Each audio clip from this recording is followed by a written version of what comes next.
J'espère que vous allez bien. En tout cas, moi, je me porte très bien. Imhotep de la chaîne Causons d'Afrique, chaîne profondément panafricaniste et afrocentrée, les amis. Ah, je suis tombé sur quelque chose de dingue, les amis. Je suis tombé sur quelque chose de dingue. Et quand je regardais cette vidéo, parce que je l'ai vue deux fois, je me suis dit, on a un sérieux problème chez nous. Oui, on a un sérieux problème chez nous. C'est-à-dire que quand hier, dans la dernière vidéo, j'expliquais que j'avais l'impression de me retrouver en 1990 dans une France-Afrique décomplexée, les gens m'ont dit oui, mais bon, eh oui les amis, eh oui, eh oui. La vidéo que vous allez voir, j'avais prévu faire un débriefing sur plusieurs séquences, mais j'ai décidé de vous la laisser telle qu'elle parce qu'elle est assez incroyable. Elle est... Écoutez chaque minute, chaque seconde, les amis, vous allez péter un plomb, vous allez devenir fou. Parce que, oh là là les amis, c'est incroyable, c'est dingue. Quand je crie haut et fort que ce continent-là, il est en danger, on me dit, je raconte, je suis trop dans... j'ai trop une... comment dire ça? Je suis trop négatif sur l'Afrique, ou j'idéalise, ou je parle d'une Afrique que je ne connais pas. Je suis né en Afrique, je connais cette Afrique-là, les amis. Je connais cette Afrique-là. Et quand je regarde la façon dont les choses évoluent, on est en 2021, pour moi, et je continue de le dire encore, c'est de mal en pire. Les gens me disent, oui, mais attends, les choses avancent. Non. Oui, il y a des avancées. Mais pour moi, ce n'est pas satisfaisant. La vidéo que vous allez regarder, elle est incroyable. Donc, comme je vous disais, c'est quelqu'un qui connaît réellement Déby, donc qui fait de graves révélations sur Déby. Mais surtout, deux choses. La première des choses, cette personne-là, elle, parce qu'elle a été, comme je vous dis, au cœur du pouvoir tchadien, et même au cœur des rapports entre Africains, donc au niveau des présidents africains qui connaissent réellement le monde de la diplomatie africaine et même internationale.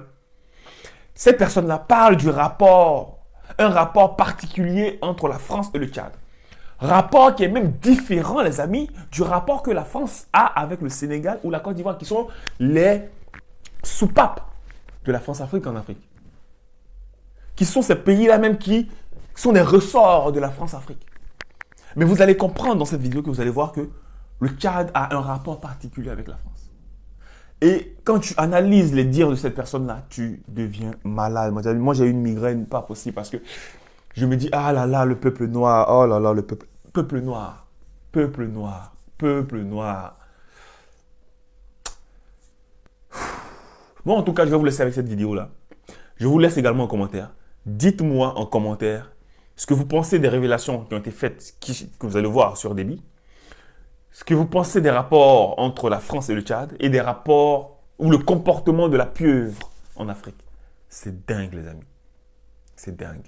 Quand Thomas Sankara s'est retrouvé lors d'un sommet de l'OUA et qu'il parlait en disant « je risque de ne pas me retrouver là », en disant que les rapports sont compliqués, en disant que vous ne savez pas à qui vous avez affaire, en disant « ne me laissez pas seul ». Avec le recul, je comprends beaucoup de choses, les amis. Je comprends beaucoup de choses. Alors, partagez massivement cette vidéo que vous allez regarder. Elle sera très longue parce que très chaude. Ah oui. Ah oui. Ah oui. Chaque Africain doit regarder cette vidéo-là. Tous les Noirs même doivent regarder. Et même nos frères de la Caraïbe, de l'océan Indien, parce que vous allez comprendre qui est réellement la pieuvre. Mais pas simplement qui elle est, mais de façon décortiquée, de façon franchement détaillée, la façon dont elle fonctionne. Et vous allez halluciner, les amis. Moi, je garde espoir parce que, vous savez, nous sommes dans la spiritualité africaine et il y a des choses que beaucoup ne voient pas, ne comprennent pas. Il y a des combats qui se mènent à un certain niveau. Nous, on va mener ce combat-là. On espère que... Waouh, les amis. Bon, je vous laisse avec cette vidéo-là. Dites-moi ce que vous pensez. Et puis, on se retrouve tout à l'heure. Allez, ciao.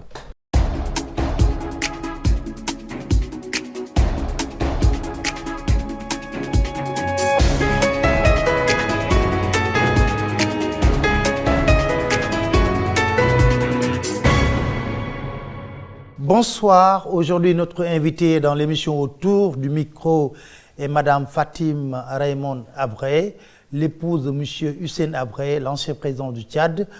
Vous savez la situation qui prévaut actuellement au Tchad après le décès du président Idriss Itnou Déby.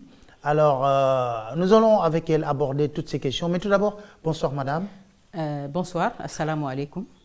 Alors, la première question est, quelle a été votre réaction quand vous avez appris le décès du président Idriss Déby? Alors, vous savez que nous, on suivait l'évolution de la situation militaire qui prévalait au Tchad, avec l'incursion des rebelles. Et donc, c'est comme ça que le lundi matin, très tôt, donc quelqu'un m'a appelé pour me dire que je t'informe que Déby est mort. Et vous savez, parfois dans ces genres d'événements, il y a beaucoup de fake news, même des gens qui sont sûrs sont parfois manipulés. Je n'ai pas tout de suite cru à la nouvelle. Et donc, je me suis dit, bon, on ne sait jamais, en plus avec la guerre, on ne sait jamais, mais je n'ai pas tout à fait cru. Et puis à 10 heures, 2 heures de temps après, on a eu l'annonce de la télévision nationale tchadienne qui a donc annoncé officiellement sa mort. Je peux dire que vraiment c'était une grande émotion parce que cet homme, Idriss Déby, était au cœur de notre départ d'abord du Tchad, mais indépendamment de ça, c'était un homme qui nous a poursuivis ici au Sénégal avec ce est devenu l'affaire Hissène Habré. Et donc, vraiment, je me suis dit... et puis surtout, tout le mal qu'il nous a fait, voyez-vous, par exemple, quand le 30 juin 2013, quand la DIC est venue ici et la BIP prendre le président, dans le cadre de l'affaire avant le procès, quand ils l'ont pris, quand ça a fait boum, là, tout le monde a annoncé cette nouvelle, Idriss Déby, qu'est-ce qu'il a fait? Il a sauté, crié de joie, pris son pistolet, sorti dans le jardin, tiré 3 balles en l'air et appelé immédiatement son ministre de la Communication, dire il faut interrompre le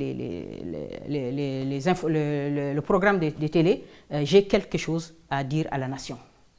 Et donc il a fait une déclaration, il a dit c'est un jour historique, un jour de fête.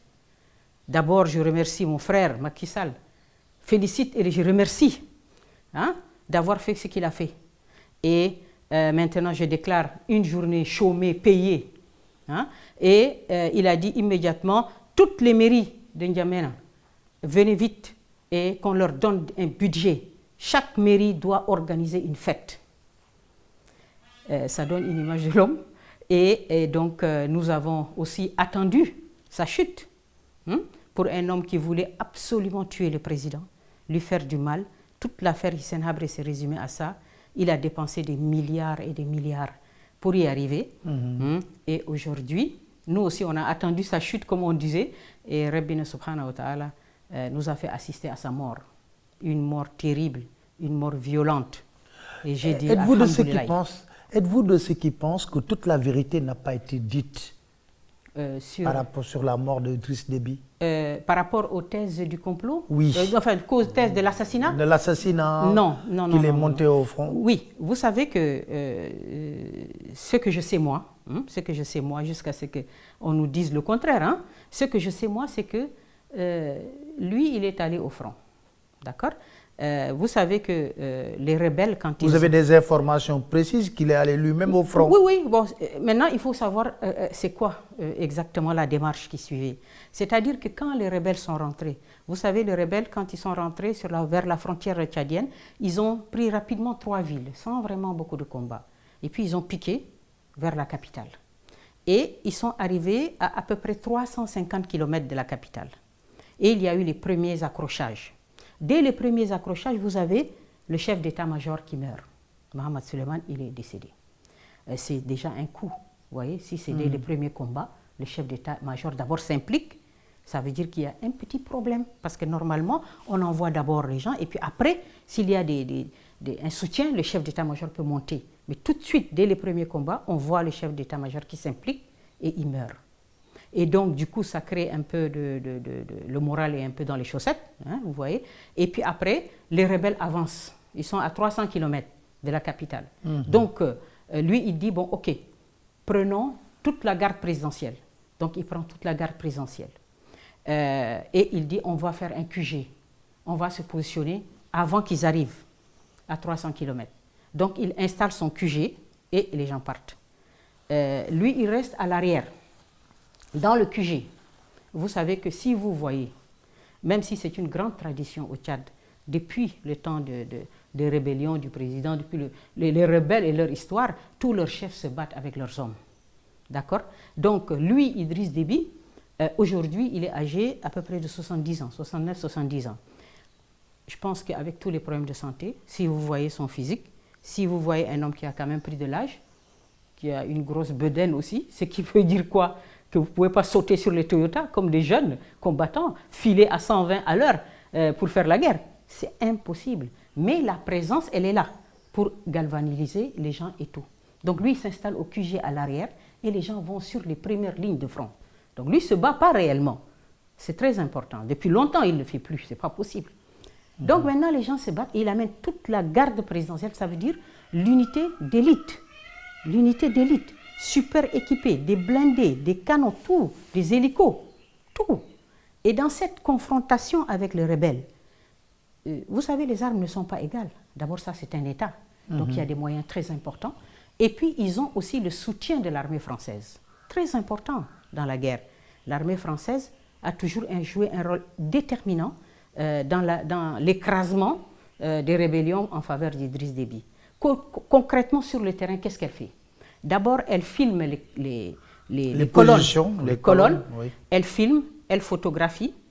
Elle est capable de lui dire, et chaque matin, les officiers français viennent au QG de l'armée tchadienne, ils arrivent avec les photos satellites. Vous avez le nombre de personnes par véhicule, vous avez le nombre de véhicules, vous avez leur positionnement, vous avez les écoutes, les rapports d'écoute, vous avez les armes dont ils disposent. Hein, et vous avez même parfois, on cherche à savoir où est le chef, s'ils arrivent à le trouver. C'est pour ça que vous voyez souvent les Tchadiens sont tous enturbanés là. Si vous voyez une colonne, pour trouver les chefs, ça va être compliqué. Donc c'est utile aussi à ça. Donc l'armée, les militaires français arrivent chaque matin avec tous ces informations. Donc vous voyez l'information qu'ils ont, l'avantage qu'ils ont. Il n'en demeure pas moins que les équipements, les informations ne font pas tout dans une guerre. Ça ne fait pas tout. Toute l'histoire est là pour le prouver. Donc ils vont sur le front et là ils sont presque face à face. Ils sont presque face à face sur la première ligne avec la garde présidentielle. Et les combats, tout de suite, sont hyper rudes, très rudes, meurtriers. Et on a l'effondrement de toute la garde présidentielle. Vous avez 7 généraux qui tombent, plus de 25 gardes de sa sécurité, première sécurité, qui tombent. Et les gens déboulent maintenant, puisque les premières lignes du front sont écrasées. Vous avez les gens qui déboulent vers le QG. Quartier général. Où il est lui. Où il est lui. Et donc quand les gens arrivent, les éléments qui sont avec lui, ben, ils voient que le danger est imminent et impossible de tenir. Toute la ligne, la garde présidentielle n'est plus là. Donc eux, ils replient rapidement avec leurs véhicules et les autres le poursuivent. Et ils le mitraillent sans arrêt. Parce que lui, quand il arrive de N'Djamena, il va jusqu'à sur la ligne de front, il prend un hélico. 300 km, il prend un hélico. Si les hommes sont partis avec leur véhicule, lui, il arrive avec les hélicos. Et donc, du coup, le repli, c'est quoi? C'est aller rapidement vers l'hélico pour le prendre et partir. Or, eux, ils vous mitraillent. Et donc, c'est dans ce mitraillement-là que lui, il est touché. Donc, quand les gars, ils arrivent quand même à l'hélico, lui, il est déjà décédé. Ils le mettent dans l'hélico démarre. Il rentre au N'Djamena. Quand il rentre à N'Djamena, on l'amène directement à la présidence. Il est déjà décédé.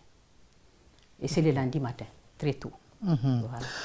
Avec cette percée de la rébellion, est-ce qu'on ne peut pas dire qu'on assiste à l'effondrement de l'armée de Déby? Alors, vous savez que l'armée, vous savez que l'armée tchadienne, c'est 40 000 hommes. 40 000 hommes. Pour un territoire, il est vrai très grand, le Tchad, 1 284 000 km² répartis pour... Mais pour la colonne vertébrale du régime, c'est la garde présidentielle. Elle est composée, c'est une unité d'élite, de ses parents, des éléments les plus compétents de l'armée, et c'est elle qui défend le régime. Elle symbolise cette défense. Maintenant, vous savez, la guerre, comme je disais tout à l'heure, ce n'est pas seulement les équipements. La guerre, c'est aussi l'engagement. C'est aussi, bien sûr, les équipements comptent, mais c'est l'engagement, la motivation, la cause à défendre. C'est très important. Vous avez un homme qui est usé par 30 années de pouvoir. Vous avez, dans cette garde présidentielle, des milliardaires. Des gens qui ont des monopoles de ceci, de ciment, de quoi, de toutes sortes d'affaires. Et donc, ils sont un peu émoussés aussi. Il y a l'usure. Vous savez, pour pouvoir se défendre, se battre, l'envie. Hein? L'envie, elle s'émousse avec le temps. Quand vous êtes un homme qui prenait de l'âge, quand vous fondez des familles, et on voit bien que quand même, quand vous avez de l'argent, plein d'argent, vous n'avez pas envie de mourir. Vous avez envie de profiter de ça. Hein? Et en face, qu'est-ce qu'on a? Et en face, on a des jeunes de 16, 17 ans. Des gens qui sont des rebelles, on appelle des rebelles. Et je profite de ces micros pour un peu expliquer comment ça se fait qu'un régime comme celui d'Idriss Déby, en 30 ans, il y a eu presque 20 rébellions, sans arrêt. Comment ça se fait que des jeunes de 16-17 ans préfèrent mettre leur vie en jeu en prenant une Kalachnikov au lieu de se former et d'avoir un avenir, un emploi, une famille comme tout le monde, comme tous les jeunes Africains? Comment ça se fait que dans ce pays-là, on est là avec ce cycle, un éternel recommencement, et des jeunes qui ne peuvent pas aspirer à autre chose? C'est très important à le comprendre. Parce que tout simplement, ces jeunes-là qu'on voit là, ils sont tous des gens issus de toutes les populations, les ethnies qui sont écrasées, humiliées, opprimées par Idriss Déby, qui a mis son clan et une véritable chape de plomb, qui se sont accaparés de toutes les ressources du pays. Toutes les ressources, vous n'avez aucun. Et il a imposé un système de discrimination ethnique qui fait qu'il estime que les ethnies qui ne sont pas favorables, et comme il le dit à leur chef, à leur notable, chef traditionnel, il dit « vous ne m'aimez pas, vos populations ne m'aiment pas ». Par exemple, il le dit souvent aux gens qui appartiennent à l'ethnie du président Habré, il le leur dit souvent, et il dit « je ne mettrai pas un franc dans vos régions, je ne mettrai pas un franc ». Donc on a un système comme ça, une espèce de répression, de machine à tuer les gens. Vous n'avez pas accès à des formations. Dans vos régions, vous n'avez absolument rien. Si vous ouvrez la bouche, on vous tue. Hein? Qu'est-ce qu'ils font? Ils disent, instrument de domination et d'humiliation des gens, il faut violer leurs filles. La question du viol des jeunes Tchadiennes au Tchad est quelque chose de tellement choquant. Vous voyez des jeunes étudiantes, elles sont sous des critères ethniques. Vous voyez? C'est-à-dire qu'aujourd'hui, vous voyez, pour l'expliquer vraiment que les gens le comprennent bien au Sénégal, quand quelqu'un veut faire de la répression ethnique, ils disent qu'on va vous casser, vous les hommes, en violant vos filles. Si vous parlez, on vous tue. Et vous allez vous plier. Et donc, par exemple, c'est tellement facile à comprendre si on le donne l'exemple. Par exemple, si vous dites les filles Peul, si aujourd'hui, moi, je vois une fille Peul, je la connais. Je sais qu'elle est Peul. Si je vois une fille Wolof, je sais. Si je vois une fille Sérère, je sais qu'elle est Sérère par ses traits. Si je vois une Diola, je la reconnais. Donc, c'est comme ça qu'ils font pour pouvoir attraper les filles. Vous revenez de l'école, on vous kidnappe, des hommes sur des Toyota, hop, ils vous prennent, tout le monde crie dans la ville, oh, c'est fini, vous êtes partis. On vous viole, on vous jette sur un terrain vague. Vous parlez, on vous tue. Vos frères ont mal au cœur, ils viennent, on les frappe, on les tue. Il n'y a pas de justice, il n'y a rien. Et donc, les filles, qu'est-ce qu'elles font? Vous voyez des filles, donc si nous, les ethnies qui sont ciblées, si on est des Wolofs, on est ciblés, si on est des Sérères, on est ciblés, qu'est-ce qu'on fait? On met des burkas, monsieur Nian, on met des burkas. Vous avez aujourd'hui un taux de port de la burqa dans les milieux scolaires qui est affolant. Et en fait, les gens, ils disent tout simplement, mais comment on fait? Donc je mets ma burqa complètement, on ne me reconnaît pas, on ne sait pas que je suis Peul. Donc je pars à l'école rapidement et je reviens à la maison, j'enlève la burqa, je la mets. Ça, c'est une vie, ça. Donc, et vous avez, c'est tellement choquant que c'est des milliers de cas. C'est ce qui explique les rébellions. Mais bien sûr, les gens ont mal au cœur. Vous ne pouvez pas trouver de travail. Vous partez chez vous, vous dites, bon, je repars là-bas. Au village, il n'y a rien. On dit qu'ils ne nous aiment pas, ils n'amènent rien, on n'a même pas de poste de santé. Et ils disent que les rébellions, les rebelles en réalité viennent de la Libye. Non, mais c'est des Tchadiens qui sont partis en Libye, qui ont fui la répression, la pauvreté, la misère. Et ce qui est tellement choquant, c'est que quoi? C'est que vous voyez la communauté internationale présente au Tchad. On a toutes les ambassades, on a toutes les Nations Unies sont tous là. Hein? Et vous avez cette répression sauvage. On peut tuer qui on veut, on peut fouetter qui on veut, on peut violer qui on veut. Personne ne bouge. Et c'est d'autant plus choquant. Parfois, vous avez des ambassadeurs de France qui sont des femmes, des représentants de l'Union européenne qui sont des femmes. Et on a abandonné ces peuples-là. On a abandonné les Tchad, on a abandonné les peuples. Et regardez même aujourd'hui, si vous regardez ce qui se dit sur Idriss Déby, on a oublié les populations. On ne va pas dire, voilà, c'est un homme qui a bien géré son pays, politiquement, socialement, économiquement. Non, on dit, ouais, on a perdu un grand guerrier. C'est le gars de la lutte contre le terrorisme. Mais les Tchad... Justement, quel est le rôle de la France dans cette crise actuelle? Oui. Bon, déjà actuelle, aujourd'hui, je peux dire qu'on dit aujourd'hui qu'elle a complètement bombardé les positions rebelles. L'opération Barkhane a complètement détruit les rebelles du FARC. Complètement. Et ils cherchent même à tuer leur chef. On ne sait même pas aujourd'hui où il est. C'est déjà ça, c'est très important. Et donc la France, au Tchad, elle a une base militaire. Cette base militaire, ce que les Africains doivent comprendre, si on voit ce qui se passe au Tchad avec les bases militaires, c'est ce qui est susceptible de se passer partout. Partout où leurs intérêts seront mis en branle. Comme je l'ai expliqué. C'est-à-dire, aujourd'hui, vous avez les bases militaires qui sont là et on pense qu'elles sont là avec des accords. On dit des accords. Ces accords, c'est eux qui décident quand est-ce qu'il faut les appliquer et quand est-ce qu'il ne faut pas les appliquer. C'est très important. Parfois, il n'y a même pas d'accord. Ça ne correspond à rien, mais ils vont dire, ils veulent intervenir, ils vont intervenir. Ils vont dire, protection de nos ressortissants. Vous l'avez entendu parfois. Donc, aujourd'hui, par exemple, par rapport à Idriss Déby, comment ils sont arrivés et de quel droit ils ont massacré tous ces jeunes Tchadiens. Ce n'est pas seulement aujourd'hui. 96, d'ailleurs 94, 4 ans après son arrivée, 94, 96, 98, 2003, 2006, 2008, 2019, tout ça là, ces rébellions-là, elles ont toutes été décimées par les bombardements des Mirages et des hélicoptères français. Mais de quel droit? C'est ça que les Africains doivent se poser la question. C'est-à-dire que ça pose d'énormes problèmes au Tchad, où vous voyez ce qu'un Mirage fait sur une colonne, ce qu'un Mirage peut faire, déchiqueter des jeunes garçons de 16 ans, 17 ans, au nom de quoi et de quel droit? Elles le font, parce que pour elles, c'est elles qui décident, puisque le régime en a besoin, on estime. Quand c'est eux qui font des opérations pour, par exemple, sortir par exemple le président Habré, ils ont monté une opération au Soudan avec la moitié de l'armée soudanaise. Gaddafi a donné l'argent et les équipements et ils ont mis Idriss Déby du Soudan.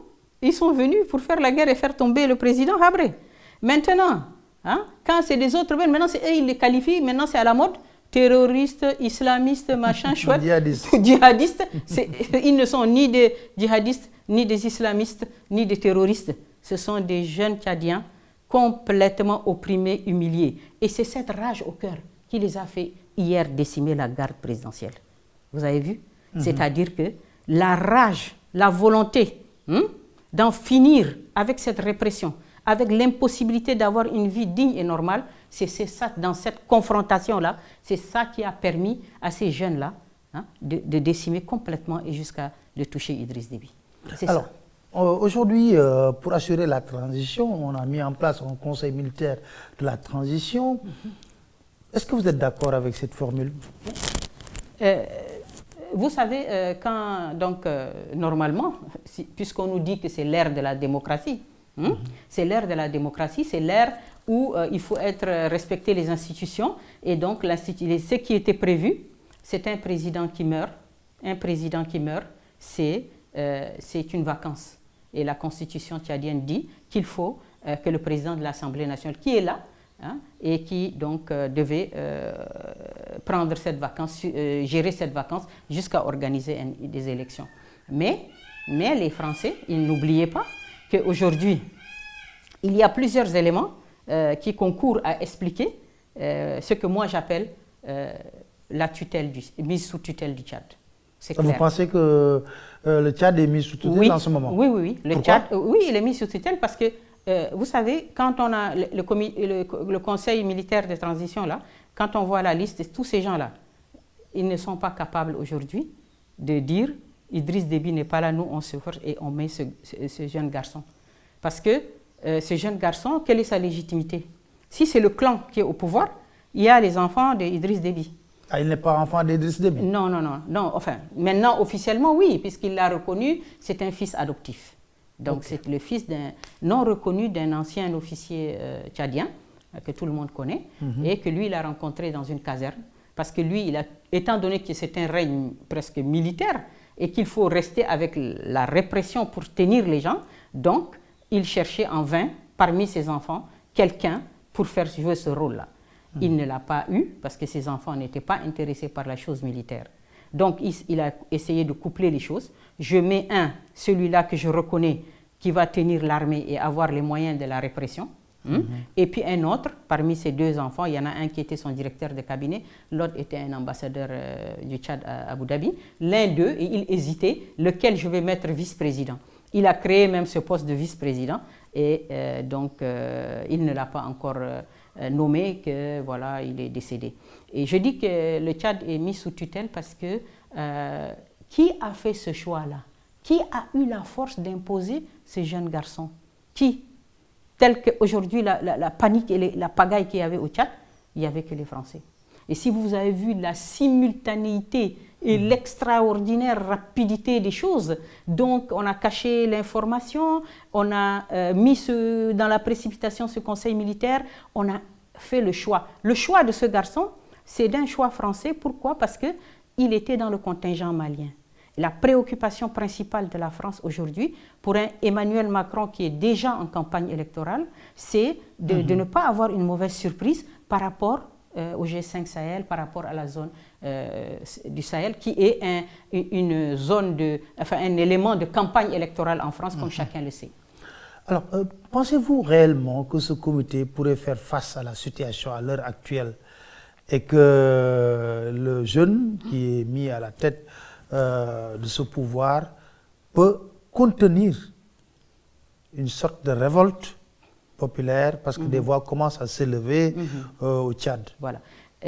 Pour ajouter encore à l'argument de la mise sous tutelle française par le Tchad, de la France, c'est-à-dire que hier aux obsèques, on a annoncé que les chefs d'État qui étaient venus devaient faire une réunion parallèle pour dire au Conseil de la transition que la charte qu'ils ont publiée là, il y avait des choses qui étaient inacceptables et il fallait qu'ils la revoient. Mais ça, c'est quoi ça? Ça, c'est je ne sais pas de quel droit. Que la France. Voilà, donc la France, elle, comme elle a entendu beaucoup de critiques dans aussi ce qui est un coup d'État. C'est un coup d'État qu'on a fait aujourd'hui parce que Idriss Déby est mort. D'où vient la légitimité de ce conseil militaire? C'est un coup d'État. C'est un coup d'État militaire, institutionnel aussi. Et aussi un élément important, c'est-à-dire que la France, ce qu'elle a montré, c'est quoi? Qu'elle n'en a rien à foutre de la légalité, en d'autres termes, puisqu'elle a fait un communiqué incroyable pour parler d'amis courageux de la France, pour donner le tempo comme quoi il faut absolument valider ce schéma-là. Et moi, Emmanuel Macron, je me déplace sur place avec toute la propagande médiatique et on couvre comme ça, on couvre ce qu'était le régime Idriss Déby, le chaos, la misère des populations, la répression, l'élimination de tous les opposants, et ce qui explique pourquoi ce pays inlassablement connaît des rébellions. Donc, les gens ne seront pas capables de faire face à la situation, comme vous avez dit. Eux, bien sûr, ils seront là, puisqu'on a eu la déclaration de Macron, la France n'acceptera pas, ni aujourd'hui ni demain, que le Tchad soit déstabilisé. Mais le Tchad, quand c'est eux qui font des coups d'État, ce n'est pas de la déstabilisation, mais quand c'est pour leurs intérêts, c'est de la déstabilisation. Quand vous êtes des gens qui n'êtes ni rebelles, ni trucs, et d'ailleurs, l'un je crois qu'il y a eu au Sénat une déclaration du général là, Townsend, qui a dit ce sont des rebelles, ils ne sont ni terroristes, ni liés à Daesh, ni rien du tout. Ce sont simplement des rebelles tchadiens. Ils étaient en Libye, ils n'ont jamais caché leur volonté de rentrer chez eux. Mais quand des Américains disent ça, vous voyez que vraiment la France elle a déjà commencé à dire on va appuyer la transition sur le plan militaire. L'ambassadeur de France l'a dit au sortir d'une audience avec le fils. Et donc, ça veut dire quoi? Accompagner la transition sur le plan militaire, c'est les bombardements, c'est l'écrasement de cette rébellion. Est-ce qu'on peut craindre un embrasement de la situation? Au Tchad? Oui. Non, parce que pour s'embraser, il faut être capable de s'embraser. Quand vous ne pouvez même pas, vos enfants, vos filles sont violés, vous ne pouvez même pas avoir... Vous voyez comment on écrase des gens? Comment il y a une chape de plomb? Comment l'enclos médiatique sur ce qui se passe au Tchad? Et on met en avant Idriss Déby, le pacificateur de la zone Sahel. Et on a abandonné le sort des populations. Les gens sont écrasés, massacrés, tués. Ils ne peuvent pas se soulever. Est-ce qu'aujourd'hui, le Front pour l'alternance et la concorde au niveau de Tchad a des chances de réussir? Parce qu'ils avaient dit, juste après l'enterrement d'Idriss Déby, ils vont continuer leur combat. Oui. Alors, bien sûr, ils vont le continuer. Mais vous savez, ils l'ont dit ça, non? Oui. La réponse, ça a été quoi? Ça a été les bombardements de l'opération Barkhane. À l'heure actuelle, moi, je pense qu'il n'y a plus de forces rebelles dans le désert tchadien. Ils sont pourchassés par les avions. Si leur chef, ils essayent de le trouver pour le tuer. Si jamais il s'en sort, c'est déjà beaucoup. Mais ce n'est que... Donc, fondamentalement, cette rébellion n'a pas une certaine force militaire. Si, mais attention. Ils avaient une force militaire, ils avaient une volonté vraiment de faire tomber ce régime et ils ont réussi quelque chose d'extraordinaire. Parce que pour avoir décapité la colonne vertébrale du régime, la garde présidentielle, pour avoir tué 7 généraux, presque toute la garde présidentielle, et pour avoir tué lui-même Idriss Déby, c'est que vraiment, si les Français n'avaient pas intervenu, mais c'était juste un sursis, ils allaient arriver. Sur N'Djamena. Absolument. Et ça montre aussi jusqu'à quel point vous avez un cycle de recommencement éternel. Pourquoi? Parce que justement, il n'y a pas de solution. Vous savez, le régime d'Idriss Déby, ça aussi c'est comprendre, quand par exemple on a eu à voir des chefs de rébellion qui ont dit, nous, bon, on veut pas la guerre, on veut faire la paix, on peut trouver un terrain d'entente. Bon, on a dit, ok, on négocie. Ils les font rentrer. Quand tu arrives avec, prenons le cas, tu as 100 hommes. On dispatche tes hommes dans l'armée. Et toi, tu es chez toi, tu es en attente, par exemple, d'un poste, vu que vous avez fait la paix et tout ça, c'est normal. Et puis un bon matin, il y a un commando qui vient et qui te tue. Il l'a fait combien de fois? Il l'a fait presque 11 fois. Idriss Déby? Idriss Déby, là, tu vois là, regarde comment l'information, hein, elle est manipulée. Idriss Déby, il a tué Abbas Koti comme ça. Il a tué Ibichar Adjegui comme ça. Il y a ici, à Dakar, ici, M. Geti Mohamed, qui était directeur des ressources humaines de la SEGNA. Son épouse même est sénégalaise. Ils ont 4 garçons. Et lui, quand il a eu sa retraite, il est parti au Tchad. Il a dit, je vais être député. Je vais être député, ça m'intéresse. Il commence à faire un parti. Donc, d'opposition, Idriss Déby, non, jamais. Il ne peut pas accepter ça. Au nord, non.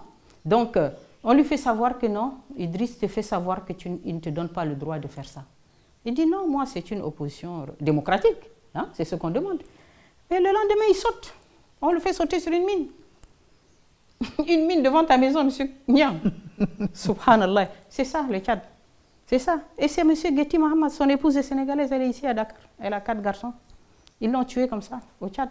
Et on a la liste, c'est incroyable. Donc ça, c'est une formule, vous voyez. Donc regardez dans quelle impasse les gens sont dedans.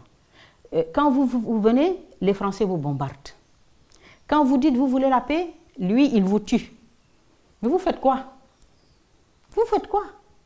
Mais vous présentez un bilan tellement négatif sur le plan politique, économique. Mais c'est économique.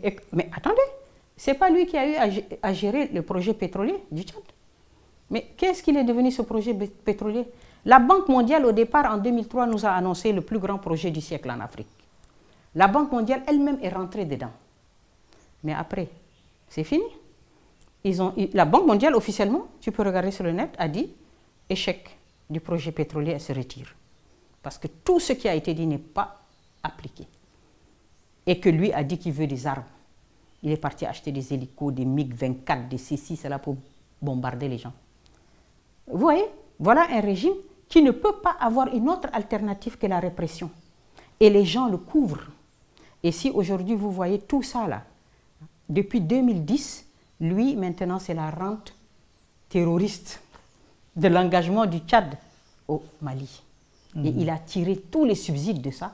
Et les gens, les Occidentaux ont fermé les yeux sur toute la situation. Même aujourd'hui, vous avez vu, les gens qui s'installent pour faire le bilan ne peuvent dire que oui, il a été un grand machin panafricaniste. Il n'a jamais été panafricaniste. Jamais de la vie. Mais quand même, on le présente comme un stabilisateur du Sahel par rapport à la question du terrorisme, Idriss Déby. Alors, ça, c'est une question très importante parce que elle est au centre, le terrorisme, le djihadisme est au centre de toutes les préoccupations aujourd'hui en Afrique aussi. Parce que les gens ont paniqué quand ils ont vu des choses. Aujourd'hui, cette lutte contre le terrorisme a aussi une incidence sur nos économies parce que maintenant, on nous dit qu'il faut cotiser. Il faut donner de l'argent pour vos contingents. Et même ceux qui n'ont pas de contingent sur la ligne de front du G5 Sahel, on a vu que le président Macky Sall a donné 1 milliard, vous vous rappelez, quand il a été dernièrement. C'est un appel de fonds que les gens disent maintenant. Et vous savez que l'histoire de la guerre contre le terrorisme en Afrique, la version officielle, présentée, entretenue, financée à travers des médias, des instituts, des ceci, cela, elle donne très peu d'espace à une expression pour une autre analyse, pour voir autre chose. Et quelle serait cette analyse? Cette analyse, cette autre chose, c'est entrer plus profondément dans le fond et on va prendre 2-3 exemples et on va y aller et vous allez voir qu'en aucun cas Idriss Déby n'est ni un pacificateur, ni un panafricaniste. C'est un pion, oui, un pion important dans la politique d'occupation de l'espace sahélo-sahélien. C'est très important. Alors, expliquez-nous. Voilà. C'est-à-dire que dans cette guerre du terrorisme, il y a 2 points qu'il faut bien voir. C'est-à-dire, c'est quoi réellement cette guerre? Ce qui est agité, comme j'ai dit, l'écran médiatique, là, mettons-le de côté. Regardons concrètement. L'enjeu, c'est quoi d'abord? Parce qu'il faut aussi s'entendre sur cet enjeu dont on ne dit pas. C'est quoi l'enjeu? L'enjeu, c'est quoi, les bandits terroristes, là? Non. L'enjeu, c'est cet espace. Qui part de quoi? Qui part des champs gaziers de l'Algérie, du gaz, que la France prend pour son chauffage, et qui traverse et qui va de l'autre côté, l'autre extrémité, c'est quoi? C'est le Niger, et c'est les mines d'Areva. Les mines d'uranium d'Areva, que la France achète à très bon prix, et 2 ampoules sur 3 en France s'allument et marchent grâce à l'uranium du Niger. Cet espace est sujet aujourd'hui à des convoitises. Ça, c'est indéniable. Aujourd'hui, la Chine est toute puissante, elle arrive. La Turquie est en Libye. Les Russes sont en Libye. L'Iran s'intéresse de plus en plus aux mines d'Areva, aux mines de d'uranium. 3 fois le président iranien a été au Niger pour ils veulent des exploitations d'uranium. Donc la France, elle est inquiète parce que cet espace-là de tout temps, c'était contrôlé par la France. Et surtout, les richesses qui sont dans ces sous-sols exploitées par la France. Même pas exploitées, M. Niang, mais gardées en réserve. C'est gardé en réserve. Si elles veulent, ils disent que non, il n'y a pas de financement d'exploitation. Non, ce n'est pas exploité. Mais seulement, ils disent qu'on ne veut pas les exploiter. Mais on veut vous empêcher, vous aussi, Africains, de les exploiter. Parce que sinon, si on vous laisse, les Russes vont venir vous proposer quelque chose, vous allez dire oui. Les Turcs vont vous proposer, les Chinois. Mais si vous sortez tout, nous, on a quoi? Donc, personne ne touche à cette zone. C'est une zone qu'on garde en réserve. Pour pouvoir justifier nos déplacements, il faut bien justifier que le Mali accepte une base militaire chez lui. Il n'en avait pas. Mais donc, il faut augmenter, articuler et présenter de manière dangereuse cette affaire. Idriss Déby, quand la France lance son opération Sauver Bamako, d'accord, ils arrivent, ils occupent un espace, le nord du Mali. Mais cet espace est immense, il est grand. Et il a besoin d'hommes qui connaissent un peu ces zones désertiques, qui se meuvent. Ils ont fait des deals avec les Touaregs. Leur cible, ce sont les djihadistes Ansar ad-Din, qui ont une autre vision du monde que la leur. Et donc, il faut les éliminer. Mais les Touaregs disent non, nous on peut faire des deals, on vous laisse, on joue le jeu, mais il n'est pas question qu'on tire une balle contre ces gens. Ils sont tous mélangés, ils ont des liens. Donc les Touaregs disent non, on ne va pas se battre contre Ansar ad-Din, non. Mais alors il faut trouver quelqu'un d'autre.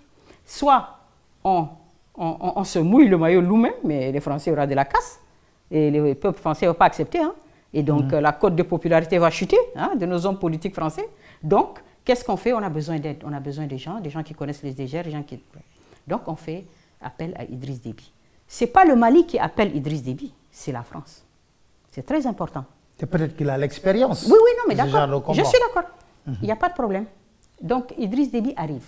Il quitte le Tchad, l'armée tchadienne quitte le Tchad, par le désert, elle arrive. Elle arrive dans la zone de Kidal. Et elle s'installe. Elle n'a pas affaire aux autorités maliennes, elle a affaire à l'état-major français. Et donc les gens s'installent. Mais ce qu'on voit tout de suite, c'est quoi?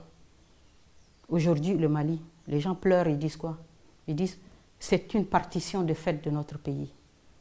Les gens ont bloqué le Nord Mali. Pendant plusieurs années, même le Premier ministre malien ne peut pas aller au Mali. Tous les gens ne peuvent pas aller, les gens ont bloqué. Le Tchad aussi a aidé à bloquer. Donc qu'est-ce qu'il fait Idriss Déby là? Idriss Déby aide dans la mise en place d'une politique de partition du Mali. C'est regrettable, mais c'est ça. C'est ça qu'il fait, Idriss Déby. Il vient en appoint d'une politique qui vise à organiser une partition du Mali. C'est du panafricanisme, ça? Non, c'est trahir les Maliens. Et vous savez que les Maliens, ils l'ont tellement bien compris au départ. Quand il y a eu les premiers morts du Tchad, et un autre élément très important, les blessés de la guerre du Mali, du Tchadien, qu'est-ce qu'on en faisait? On n'était pas capable de les amener à Bamako pour les soigner dans les hôpitaux maliens. Non, on les a amenés jusqu'au Niger. On faisait des vols de Transal jusqu'au Niger où les Français ont mis un hôpital de campagne pour soigner les blessés tchadiens qui sont à Kidal. Parce que les Maliens étaient tellement fâchés de cette collaboration d'un pays africain pour organiser la partition de leur pays. Les premiers morts tchadiens, on les a amenés au Tchad. Il n'y a pas eu d'autorité politique malienne qui se sont déplacées. Tous les gens au Tchad les gens ne comprenaient pas ce côté pernicieux de l'intervention tchadienne au Mali. Les gens ne le comprenaient pas, donc les gens ont commencé à respecter et dire, mais dis donc, nos enfants vont mourir au Mali et les Maliens, ils ne peuvent même pas dire condoléances au peuple tchadien. C'est quoi ça? Tout le monde a commencé à crier. Donc Idriss Déby faisait le jeu de la France. Absolument, mais de A à Z. Et attendez, autre chose, c'est que quand il a dit cette grogne, si on peut dire, du Tchadien, Idriss Déby en a fait part à la France. Et qu'est-ce que la France a dit au président malien? Écoutez, ça ne va pas comme ça.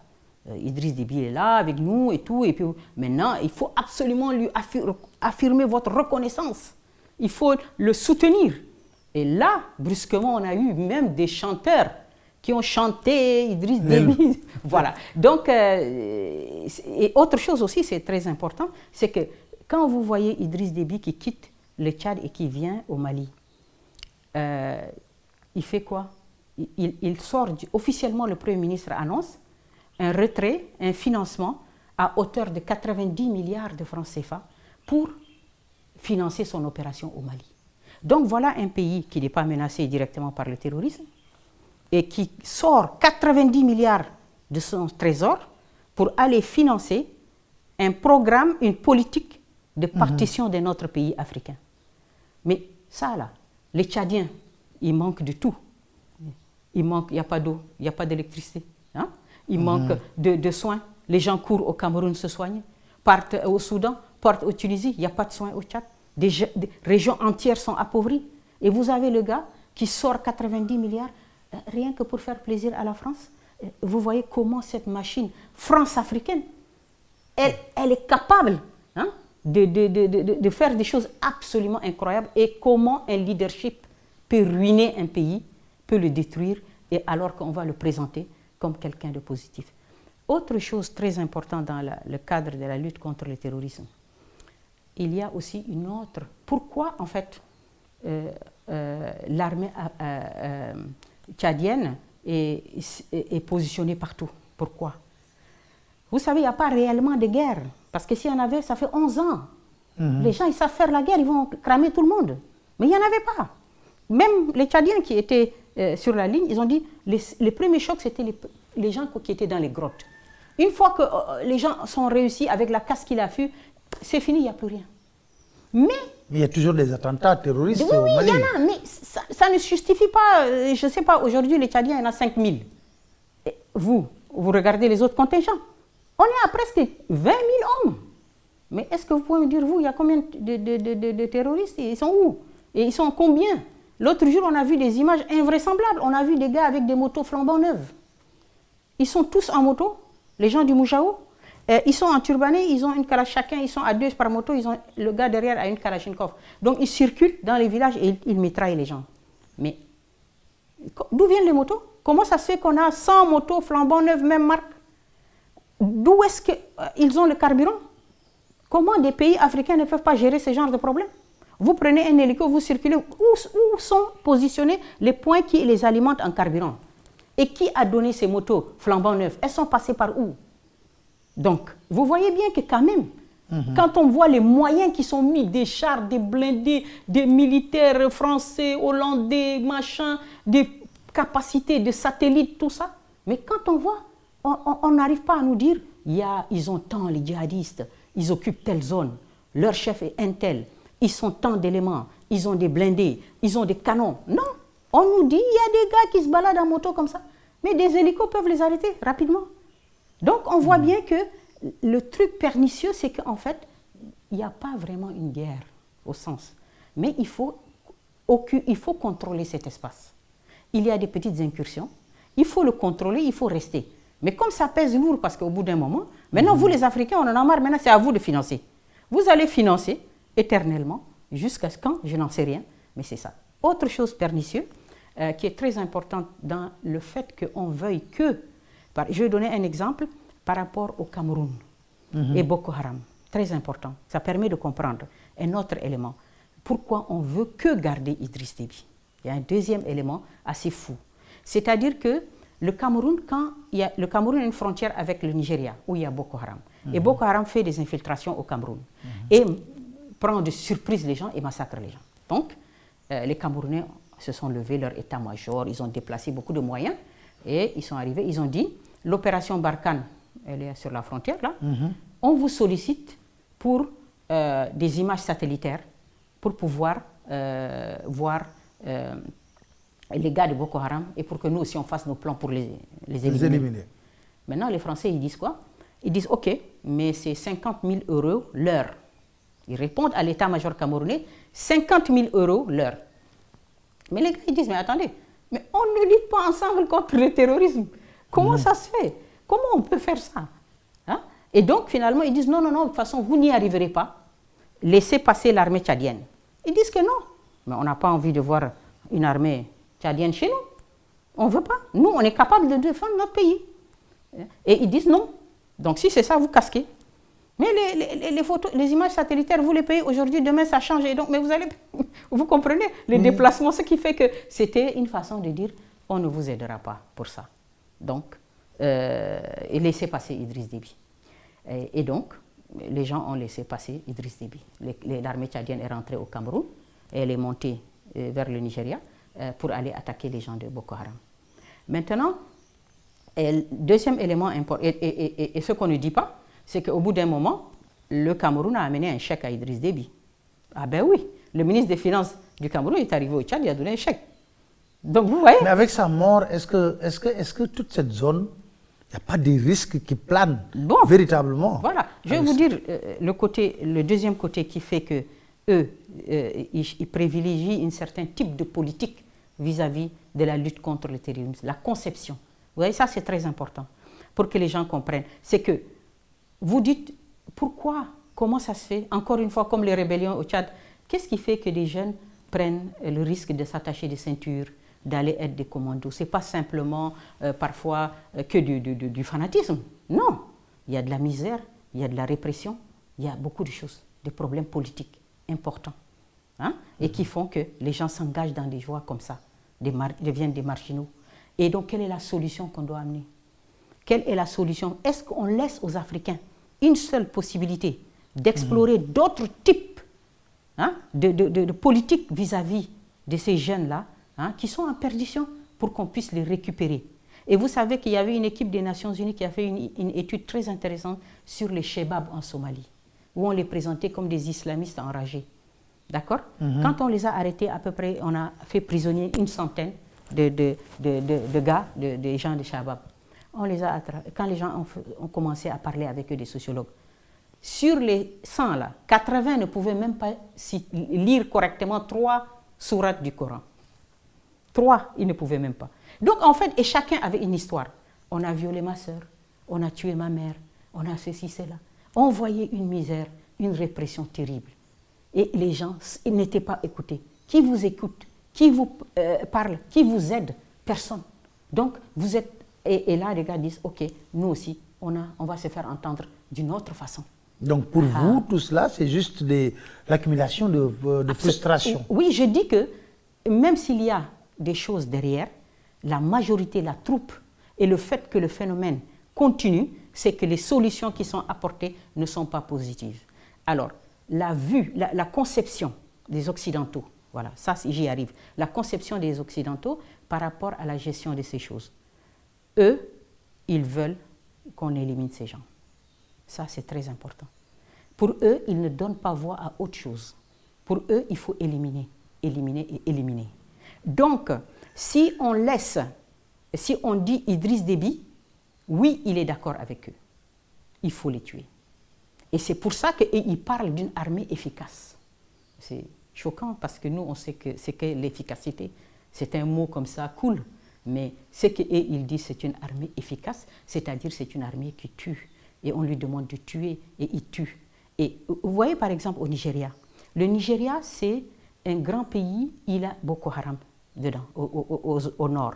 Mais le Nigeria, est-ce que vous croyez que le Nigeria, qui a presque une armée qui est, je crois que les 3 premières armées en Afrique, c'est Nigeria, Afrique du Sud et Algérie.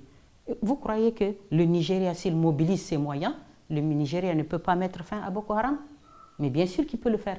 Mais ils ne veulent pas le faire. Parce que pourquoi? Parce que ça veut dire qu'il faut massacrer tous ces gens-là. Ce sont leurs compatriotes d'abord, un. Deuxièmement, ils savent que c'est des problèmes politiques, que c'est des problèmes de dérapage et de bavures qui ont fait mal aux gens et que l'armée a été qui a dérapé, vous voyez, dans la répression. Et donc, elle a enflammé le phénomène. Donc, le Nigeria ne veut pas d'une fracture béante et irréparable entre ces ethnies qui la composent. Donc le Nigeria essaye de faire comme ça, mais les Occidentaux, non. Pour eux, il faut les tuer, il faut les éliminer. Et donc c'est pour ça que quand vous avez le Nigeria qui dit, le Cameroun qui dit, donnez-nous des infos, on veut faire ceci, ils disent non, laissez passer Idriss Déby. Parce que lui, ils sont d'accord avec lui, il faut les tuer. Et donc lui, il élimine tout le monde. Ça, là. Alors, oui, j'aimerais bien qu'on aborde aussi le dossier Hissène Habré. Avec la mort de Déby, est-ce que vous pensez qu'on va assister maintenant véritablement à la manifestation de la vérité? Non, parce que regardez ce qu'ils ont fait. Le Conseil militaire de transition, c'est quoi? C'est le fils d'Idriss Déby. Donc, on a la chape de plomb qui est toujours là. D'accord? Et on a empêché les gens même d'exprimer leur joie. C'est extraordinaire. Aujourd'hui, le monde entier aurait vu comment le peuple tchadien vomit Idriss Déby si les Français ne se sont pas mis assis sur le couvercle de la marmite là, en mettant le fils pour qu'on ait du Déby sans Déby. Voilà, c'est ça. Et donc la manifestation de la vérité, mais personne n'a voulu la chercher. Personne. C'était une collusion. Idriss Déby a dépensé des milliards dedans et il a acheté la vie du président. C'est ça. C'est triste à dire, mais c'est ça. Et les Français sont derrière. Mais eux, les Français ne vont pas dépenser leur argent, l'argent du contribuable français en Afrique. Hein, et c'est là où lui, on l'a laissé dépenser tout parce qu'ils étaient tous d'accord. Malheureusement, l'État du Sénégal aussi est rentré dans cette affaire. Alors, c'est ce qui explique peut-être cette manne financière, qui explique peut-être l'activisme d'abord des ONG autour de ce dossier. Absolument. Surtout les ONG des droits de l'homme. Incroyable. Et vous savez quand Idriss Déby est arrivé au pouvoir, en 92, l'une des personnalités qu'il a fait assassiner le premier, c'est Maître Joseph Beydi, président de la Ligue tchadienne des droits de l'homme. Vous voyez? Donc ça, c'est la première personnalité qu'Idriss Déby a fait assassiner. C'est le président de la Ligue tchadienne des droits de l'homme. Et on a eu toutes les ONG qui sont allées au Tchad qui ont couvert tout ce qu'il a fait. Ils l'ont extrait de l'affaire Habré. Et on lui a demandé, c'est lui qui a créé les associations de victimes, il les a soutenues, payées, engraissées, il a donné beaucoup d'argent, parce que vous savez que, monsieur Niang, vous savez, l'ampleur du procès, c'était avant tout un procès médiatique, l'affaire Habré au Sénégal. Vous l'avez vu, vous avez analysé, vous avez eu votre regard de professionnel, vous avez bien vu que on a simplement acheté une ligne éditorial contre le président. Il fallait parler simplement de Hissène Habré, dictateur, impunité, victime, nanana. Même les gens étaient présentés déjà, avant qu'ils aient entendu leur histoire, qu'on ait entendu leur histoire, avant que la justice n'examine leur cas, ils étaient déjà présentés médiatiquement comme des victimes. Et tout le monde dit l'association des victimes. Vous voyez, c'est un conditionnement psychologique important. Et tout le monde était témoin, comme par hasard. Alors qu'un témoin, juridiquement, c'est quoi? C'est quelqu'un qui a vu et entendu des choses et assisté. Or, le gars, on lui dit, tu as quel âge? Au temps de Hissène Habré, il dit, j'ai 12 ans. Mais tu es témoin aujourd'hui. Par quel mystère tu es témoin? Et vous avez des magistrats qui étaient assis et ils ont validé tout ça. C'est extraordinaire. Mais une chose est sûre, c'est que la mort d'Idriss Déby, elle est très, très importante. C'est un tournant. Beaucoup de choses liées à cette affaire vont sortir. Et ça, c'est ce qui m'amène à vous demander un peu de faire le parallélisme avec l'acquittement de Laurent Gbagbo par la Cour pénale internationale. Ah oui. Et vous savez que tous les gens qui suivent ce genre d'affaires, quand on a parlé d'acquittement de la CPI, par la CPI du président Laurent Gbagbo, je suis sûr que tout le monde a pensé au cas du président Habré. Ils ont dit, tiens, voilà, on a tant, nous, Africains... Avec les chambres africaines extraordinaires. Voilà, nous, les Africains, on a tant jeté des pierres à la CPI en disant qu'elle était raciste, et ce n'était pas tout à fait faux, en disant qu'elle ne s'acharnait que contre les Africains. Eh bien, elle a jugé un président africain et elle l'a acquitté. Maintenant, nos frères là, africains ici, ils ont fait quoi avec les chambres africaines? Donc, c'est très important parce que vraiment, c'est quelque chose de tellement grave, honteux, qui n'honore pas le Sénégal, qui n'honore pas la qualité de ses juristes, qui n'honore pas sa réputation d'état de droit, qui n'honore pas ses hommes et tout. Parce que ce qu'ils ont fait contre le président Habré, mais l'histoire va le retenir et ça va sortir, Tout ce que Idriss Déby a fait ici dans ce pays, on le connaît. On ne peut pas tout dire, mais tout va sortir. Ça veut dire que vraiment, les gens ont fermé les yeux, les oreilles, tout. Ils se sont entendus sur un contrat et c'est tout. C'est pour ça qu'on a tant de difficultés. Regardez, le président a 80 ans, il est malade. Les gens ferment les yeux. On ne peut pas obtenir une simple permission. On ne peut pas obtenir une simple permission qui est un droit. Tout l'état de droit fonctionne parfaitement quand il s'agit des autres. Vous regardez, monsieur, maître Boubacar Seye, il était malade. Le médecin est venu, le juge a vu, tac, on l'a sorti. Hissène Habré, non. C'est extraordinaire. Pour vous, qu'est-ce qui explique cet acharnement? C'est un contrat, monsieur. Ce n'est pas un vrai acharnement, c'est un contrat. Dans l'affaire Habré, il y a 3 composantes importantes. Il y a Idriss Déby qui a donné tout ce qu'il fallait faire. Acheter des consciences, donner de l'argent. Depuis Abdou Diouf, Wade et aujourd'hui le président Macky Sall. Il a donné de l'argent partout. Ça, c'est un. Deuxièmement, on a la France.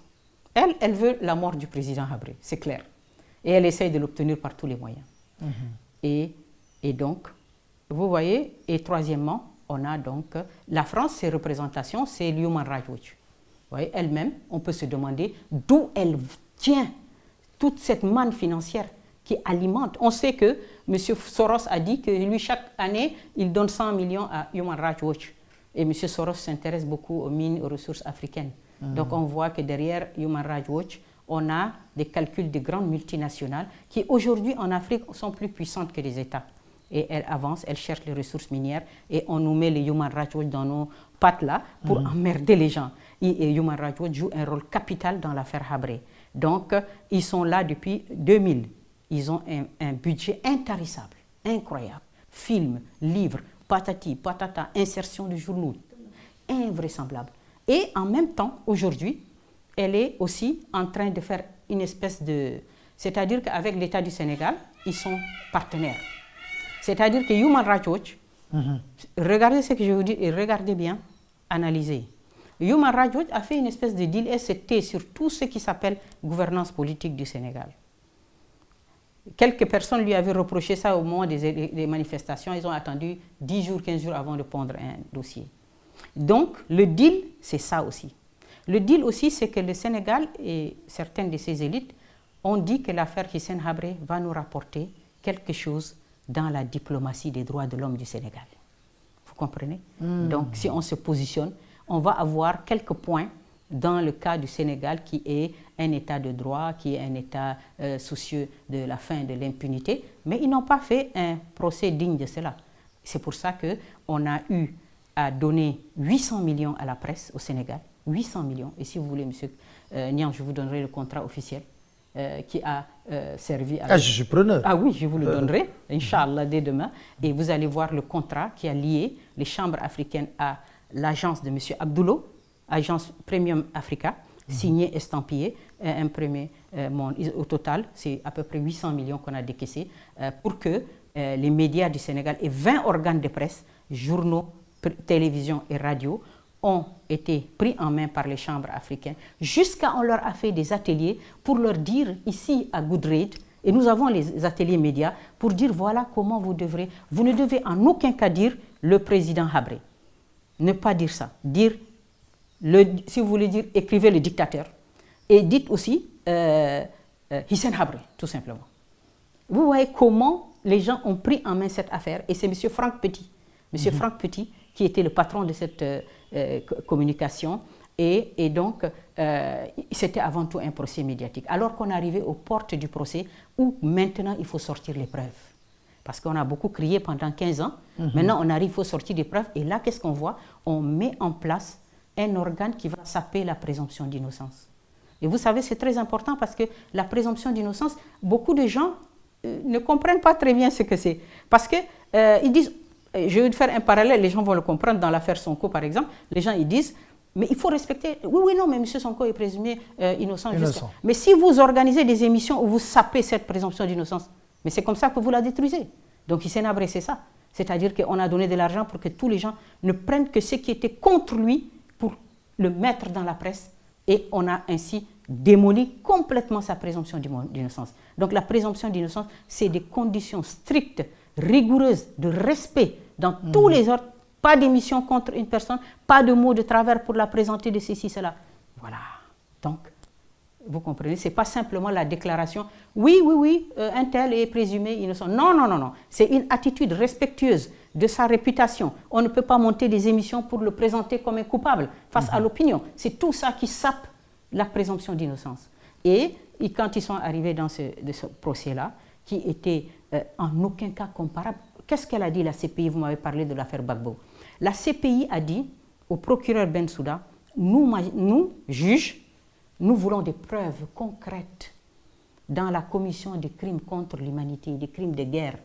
Nous voulons des preuves concrètes. Nous voulons que la chaîne de responsabilité soit clairement établie. Qui a fait quoi dans cette affaire? Et qui a donné l'ordre de quoi? Voilà. Si vous n'êtes pas capable de ça, nous, on acquitte M. Gbagbo. C'est sur des faits, M. Niang, qui datent seulement de 10 ans. 10 ans. Regardez l'affaire Habré. C'est 33 ans. 33 ans. Et nous, on est tranquille si le Sénégal avait eu un minimum de justice envers nous. C'est-à-dire que même le président Habré, il a droit à ce qu'on lui rende justice. Donc, vous croyez, première question, on pouvait se dire, est-ce que le cas Habré était susceptible d'être amené à la CPI? Non, juridiquement. Madame Bensouda l'a dit ici au Sénégal, elle a dit non, parce qu'il y a un principe important dans le droit pénal, c'est la non-rétroactivité. C'est-à-dire que les cas du Tchad datés de 82, la Cour pénale a été mise en place en 2000, elle a démarré ses activités, donc elle ne peut pas connaître des faits qui sont précédents. C'est pour ça que Laurent Gbagbo, qui était 2010, s'est passé. Donc, mais l'affaire Habré, il n'y a jamais eu d'enquête. Donc on a pris le dossier de Human Rights, on l'a validé. Et c'est ce que la Cour a dit pour libérer Gbagbo. Les dossiers d'accusation fabriqués, montés, patati patata, ça reste des dossiers subjectifs d'une ONG et je les mets à la poubelle. Et moi, je veux des preuves. Et ici, on a dit, Human Rights, tout ce que tu dis, alhamdoulilah, yallah, on y va. Et on applique, on s'en fout. Et Hissène Habré, il est déjà coupable. Et donc, quand vous voyez ces chambres africaines, pour qu'un tribunal soit un tribunal, vous avez une chance d'avoir un procès juste et équitable. Parce que le procès juste et équitable, il ne s'agit pas encore une fois comme la présomption d'innocence, c'est de le déclarer comme ça. Ce sont des conditions techniques qui sont liées à quoi? 1. Les magistrats, comment on les a désignés? La CPI, comment on devient juge à la CPI? À la CPI, les Nations Unies vont faire une annonce, appel à candidature, dans le monde entier, le Seigneur, dans le monde entier. Donc les gens vont venir se déclarer, amener son dossier. Et on choisit, on prend. Bien. Deuxième chose, la question du financement. Qui vous paye? Qui fait tourner la CPI? La CPI, elle fonctionne avec une quote-part qui est à 0,01%, chaque pays qui a reconnu la CPI, etc. Donc, vraiment, il n'y a pas de pays, comme ici on a eu Idriss Déby, le grand financier, devenu maître du jeu judiciaire. Il fait ce qu'il veut. Et il dit j'amène des gens, il ne les amène pas. Il n'y a pas de sanction. Les magistrats, c'est qui? Ce sont 14 sur la Chambre africaine, ils étaient au total, je crois, 17. Il y a 14 magistrats sénégalais, non, 15 magistrats sénégalais et 2 qui étaient le Malien et le Burkinabé. Donc, M. Kam. Et donc, ces magistrats sénégalais, on les a détachés. Parce qu'à la CPI, si prenons le cas, un juge sénégalais ici est pris à la CPI, lui, il abandonne tous ses liens hiérarchiques ici, il laisse tomber, il va aller là-bas. Mais ici, on a détaché seulement les magistrats pour les mettre dans les chambres africaines. Ils gardent donc leur lien hiérarchique avec... Après le procès, ils retournent. Ils retournent. Et donc, comment dirais-je, on a même... Et donc, l'État du Sénégal leur verse toujours leur solde, leur salaire. Et les chambres africaines leur donnent en plus une indemnité. Voilà. Et c'est ça qu'on a vu. Et en plus de ça, elle n'avait pas aussi, autre chose très importante, le respect des droits de la défense. Vous savez, Laurent Gbagbo, au départ, il a dit « je ne participe pas ». Il était dans la logique où la CPI est aussi raciste et tout ça, et qu'il n'avait aucune chance. Il a dit « je ne refuse pas, je garde le silence ». Ils ont dit « c'est votre droit, monsieur ». Ici, les gens ont dit « Hissène Habré n'a pas le droit ». Donc, vous voyez que les règles de procédure, les lois applicables, et les règles d'administration des preuves doivent être déjà prêtes avant ou pendant, quand on a créé cette cour, avant qu'elle agisse. Quand les gens ont dit, mais au fait, c'est quoi les lois qui s'appliquent pour Hissène Habré? Ils ont dit non, le Gustave Kam a dit, on n'a pas le temps, on n'en a même pas fait, mais on va juger REC. Et en fait, c'est quoi qu'ils ont appliqué? C'est toujours la règle la plus défavorable à Hissène Habré. Vous voyez comment les gens ont fait? C'est même pas une juridiction, elle n'est pas digne. Alors, comment se porte Hissène Habré en ce moment en prison parce que la dernière requête de ses avocats a été rejetée. Oui, elle a été rejetée. C'était une demande de permission de 6 mois. Il est malade. Et donc, il était malade. On avait demandé avec le ramadan, vous voyez, si on pouvait permettre 6 mois. Bon, ils auraient pu. Ils savent qu'il est malade. Ils ont tous les éléments. Ils ont tous les éléments, ils le savent. Mais ça, c'est quelque chose qu'ils ne veulent pas. En fait, parce qu'à chaque fois qu'on a le dossier, il y a la France qui parle. Voilà, mais c'est eux qui ne parlent jamais. L'État du Sénégal qui a pu venir vous chercher ici chez vous avec des militaires et vous mettre en prison. Et quand il s'agit de parler, il ne parle pas. Quand on dit, on demande une expertise médicale, on ne sait pas qui va nous répondre. Ils ne veulent pas. Qu'est-ce qu'on fait? Donc, ils auraient pu, franchement, ils auraient pu, en disant si on a demandé 6 mois, ils disent bon, donnons 2 mois. Par exemple, ils disent c'est le ramadan, donnons 2 mois. 6 mois, on ne peut pas pour pousser cela, c'est leur problème. Mais ils n'ont dit non. Donc ça veut dire que même si on avait donné 3 jours, ils allaient refuser.